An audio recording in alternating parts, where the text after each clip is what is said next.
रना रना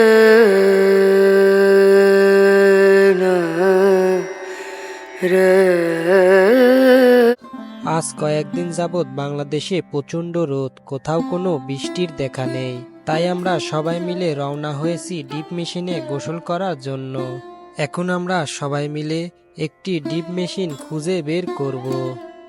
এখন দুপুর 2টা বাজে আর আজকে প্রচণ্ড রোদ, আর আমরা খুঁজে বেড়াচ্ছি একটি ডিপ মেশিন যেখানে আমরা সবাই গোসল করব।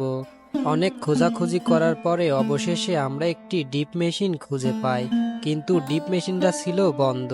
এই ডিপ মেশিনটা আমরা অনেকক্ষণ চালু করার চেষ্টা করলাম, কিন্তু কিছুতেই চালু হলো না। তারপরে আমরা রওনা হলাম, দেখি আশেপাশে আর কোথাও ডিপ মেশিন খুঁজে পাওয়া যায় নাকি। এই প্রচণ্ড রোদের মধ্যে আমরা ঘুরে ঘুরে দেখছি কোথায় ডিপ মেশিন পাওয়া যায়। চলতে চলতে একটি ধান ক্ষেত দেখতে পেলাম। সম্ভবত এই ধান ক্ষেতের আশেপাশে কোথাও ডিপ মেশিন থাকবে, কারণ কৃষকরা তার ধান ক্ষেতে এই ডিপ মেশিন দিয়ে পানি দিয়ে থাকে। এই ধান ক্ষেত পার হয়ে এসেই অবশেষে আমরা একটি ডিপ মেশিন খুঁজে পেলাম।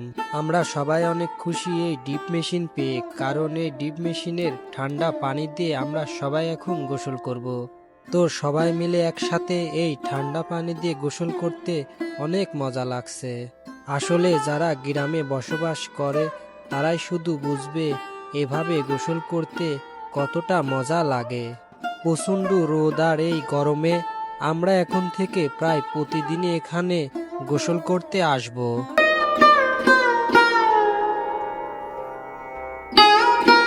তো অনেকক্ষণ গোসল করার পরে সবাই বলছিল এবার আমরা চলো বাসায় চলে যাই।